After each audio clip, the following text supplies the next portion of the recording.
Bonjour à tous. Donc aujourd'hui, nouvelle vidéo sur ce cher monsieur Siziaziki.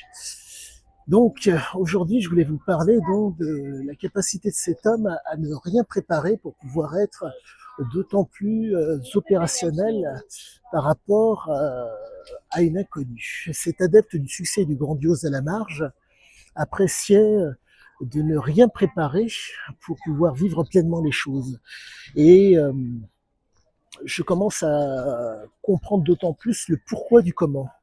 Le succès et le grandiose sont des inconnus. En tout cas, ne peuvent être grandioses que parce que c'est inconnu. Et sa très très grande force, c'était l'amplification. Nous sommes face à un adepte des substances et des pratiques dites à risque. Il faut comprendre que au niveau donc des synapses, les synapses il avait un trouble et ce trouble a eu une répercussion, pardonnez-moi, au niveau des synapses, ce qui fait qu'on se retrouve face à une incapacité à pouvoir être dans le contrôle. Mais il a eu, si je puis dire, une espèce d'initiation par son père et par sa mère. La mère avait énormément de pressentiments et quant au père, c'était un lab. Ce qui fait qu'on se retrouve avec d'un côté des gènes de guerrier du côté du père et des gènes de voyageurs. Le père faisait partie d'une peuplade, si je puis dire, fougueuse et réactive. Mais fougue ou pas, cette fougue avait besoin d'être canalisée.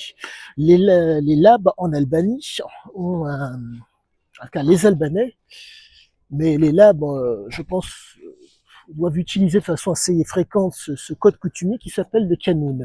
Le Qanun touche trois types de personnes. Le guerrier, excusez-moi, celui qui travaille, et on va dire le bandit.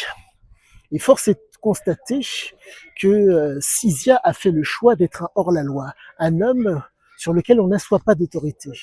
Et ce qui est proprement fantastique, c'est que euh, quoique fantastique, malencontreusement, de par son goût prononcé pour les aventures où le seul, comment dire, où l'inconnu est, en tout cas, où l'inconnu est extrêmement fréquent, vous vous retrouvez donc avec un homme qui est en mesure, par rapport aux variations dues à une situation inconnue, de faire la différence.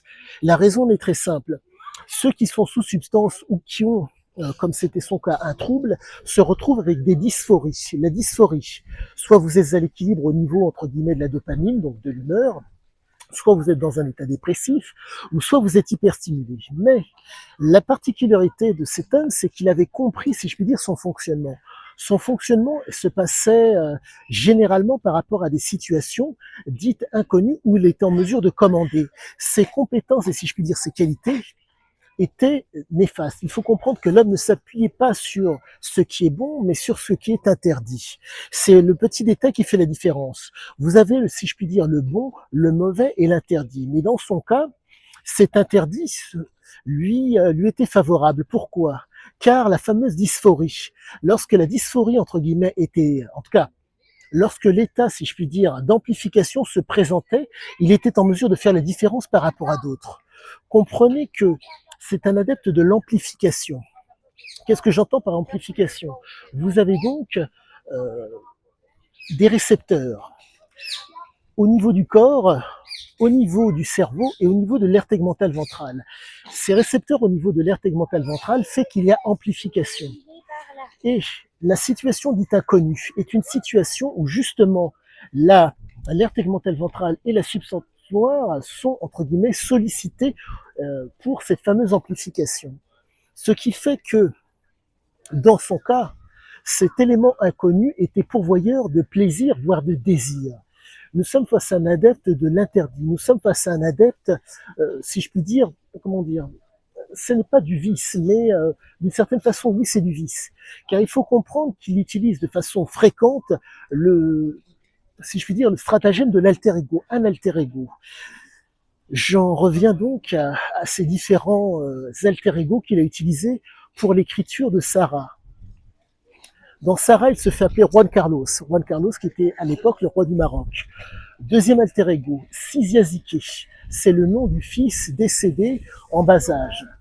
Mais et son nom avant le décès de son père, c'est Jean-Charles. Certaines vidéos, certaines vidéos sur Facebook m'ont permis de voir que, comme quoi, C'est Jean-Charles qu'il se faisait appeler au Costa Rica. La personne qui, non, j'ai du mal à faire l'interview, j'espère le faire prochainement, qui l'a donc côtoyé au Costa Rica, me parle d'un certain Jean-Charles. Il ne me parle pas de Cyzia. Donc on se retrouve face à un type qui, vaille que vaille, va mettre un alter ego face à une situation. La raison est très très simple. Il a des qualités, elles sont indéniables. Jean-Charles a des qualités, mais la problématique, c'est Cyzia Ziqué, voire Juan Carlos, qui font la différence. Pourquoi? Car comprenez que face à une situation, si je puis dire, inconnue, il est nécessaire que le vis-à-vis, la personne qui soit en face, ne puisse pas savoir qui lui fait face. Et compte tenu du fait qu'il ne connaît pas le fameux Jean-Charles, Cyzia Ziqué, voire Juan Carlos, font, si je puis dire, opposition. C'est un adepte, c'est un faussaire. Il expose les faits pour mieux les masquer. Mentir, tricher, induire en erreur, être de bonne foi, de mauvaise foi, pour se projeter, pour commander, pour diriger. L'objectif n'est pas d'être dans le contrôle, la dysphorie ne permet pas le contrôle. Elle permet quand quand le cycle lié à l'amplification se présente, de pouvoir être dans le désir, voire dans le plaisir. C'est un homme qui apprécie les substances. La problématique des substances, c'est que les organes, à un moment, viennent à défaillir. On est face à un adepte de la poker face et aussi, pardonnez-moi, de l'alter ego. Et ce fameux alter ego, ces fameuses poker face qu'il donne, qui lui permet de faire en sorte que la présentation, la représentation et la simulation des quatre pour que les gens le suivent, font que ça lui laisse un certain temps, si je puis dire, avant d'être découvert. Il faut comprendre que cet homme assume les mauvais choix qui mènent à l'échec. Mais il va si je puis dire, de l'échec, il va à la défaite jusqu'à tout perdre. Et ça s'explique car il ne peut pas thésauriser. Il faut comprendre que quand, chez certains toxicomanes, le besoin irrépressible de substances se fait sentir, ces messieurs ou ces dames ont besoin à tout prix d'être à l'équilibre. Et l'équilibre ne s'obtient pour eux que d'une seule et unique façon, en prenant la fameuse substance ou en ayant le comportement qui fera tampon, si je puis dire, momentanément, qui calmera, si je puis dire, les ardeurs, permettra de revenir à l'équilibre. Et ce cher monsieur Cyzia Ziqué pratiquait cela quasiment tout le temps. D'où le fait, quand il y avait matière à ne rien préparer et que le grandiose était envisageable par le biais d'une inconnue. La fameuse inconnue, pour la personne qui lui fait face, dans le cas d'Euro, c'est de se faire appeler Juan Carlos ou Cyzia Ziqué, compte tenu du fait qu'il s'appelle Jean-Charles au demeurant. Donc lorsqu'il y a une inconnue, il y a moyen d'y mettre si je puis dire, une approche, comment vous dire, braver les interdits. D'où le fait d'être un faussaire, exposer les faits pour mieux les masquer. J'expose un fait, il exposait un fait. Il s'appelait Juan Carlos, ce n'était pas son vrai nom. Autre élément, il se fait appeler Cyzia, son vrai nom c'est Jean-Charles. Exposer les faits pour mieux les masquer. Donc c'est une approche d'alter ego qui permet de faire la différence et de se projeter à un temps donné, le temps d'être découvert. Il faut comprendre que quand, pardonnez-moi, quand les misères, quand les substances ou quand l'intérêt ou l'émulsion ou l'émotion que crée la situation inconnue viennent à baisser, il délaisse tout et il s'en va. Mes propos ne sont pas simplement le fait d'une réflexion, mais sont le fait de mes nombreuses lectures. Dans Oro & Co, il explique utiliser toutes les substances pour le plaisir. Et dès que celui-ci disparaît, il se débarrasse de la fameuse substance. Petit élément entre guillemets, à comprendre par rapport à cette approche. La fameuse inconnue qui est pourvoyeuse de désir et de plaisir pour lui, fait que, c'est ce qu'on appelle communément la noradrénaline, qui permet la vigilance. Cette vigilance va, entre guillemets, stimuler, entre autres, l'aire tegmentale ventrale qui va délivrer de la dopamine. Et dans son cas, comme il y avait la substance et le comportement et la situation, on se retrouve face à une libération qui est d'autant plus conséquente. Car la situation est inconnue, et compte tenu du fait que c'est un faussaire, il va pouvoir donner toute sa pleine mesure. Le mal est, entre guillemets, pas le mal, hein, si je puis dire, d'une certaine façon, le vice est une vertu. Pas le bien, pas le mal, mais le vice. Le vice est une vertu pour cet homme, qui lui permet de faire d'autant plus par rapport à d'autres. Et c'est, pour moi, c'est proprement génial parce que le texte, les mots, MOT et MAUX, permettent réellement de corroborer, voire de corréler ce que j'avance.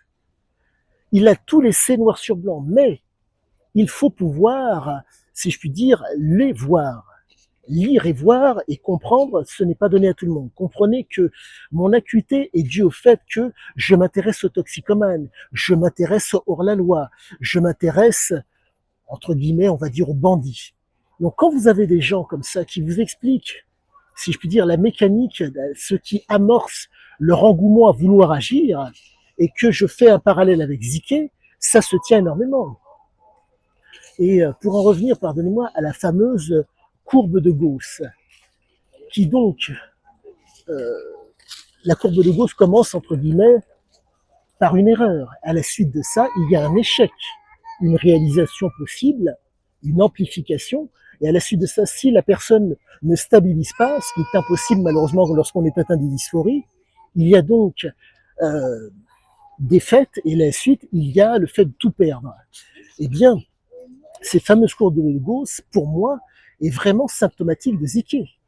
Comprenez que l'homme ne prépare pas, ne prépare rien. Il arrive les mains dans les poches. Donc, l'erreur risque d'être commise. Il y a des risques d'échec.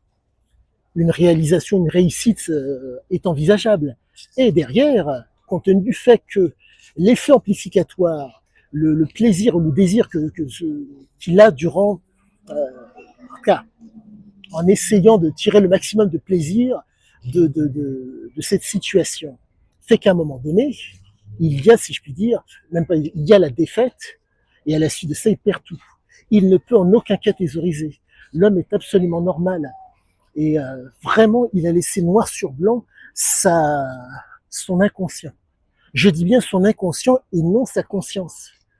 Je rappelle cette chose, Sizia Ziké est un taiseux. Un homme qui ne parle pas, qui laisse par écrit, pour moi, c'est son inconscient qu'il a laissé. Faut-il avoir la clé de lecture, la clé de compréhension de cet homme?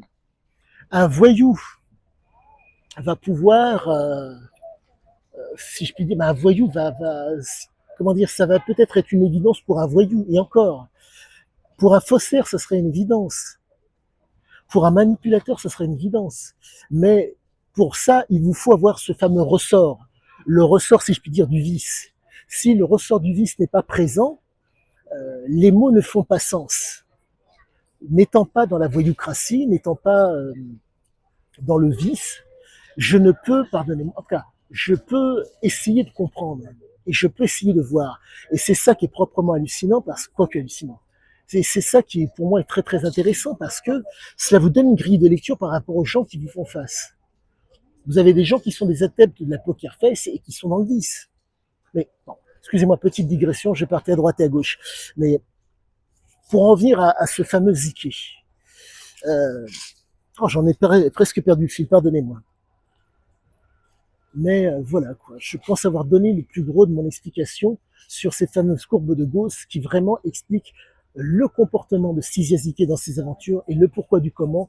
L'homme est aussi, si je puis dire, pour moi intéressant, car réellement, j'ai l'intime conviction qu'il ne nous a pas menti. Certes, c'est un faussaire, mais ce n'est pas un menteur. Il faut comprendre que, quoique, il a sûrement enjolivé les choses, mais et encore enjolivé, compte tenu du fait qu'il se montre aussi avec les problèmes inhérents au fait d'avoir cette conduite et ce comportement d'addict. Force est de constater que pour moi, tout a l'air de se tenir. Il ne nous a pas menti. C'est un tricheur, mais il ne ment pas. À tous, excellente fin de journée et je vous dis à bientôt pour la suite.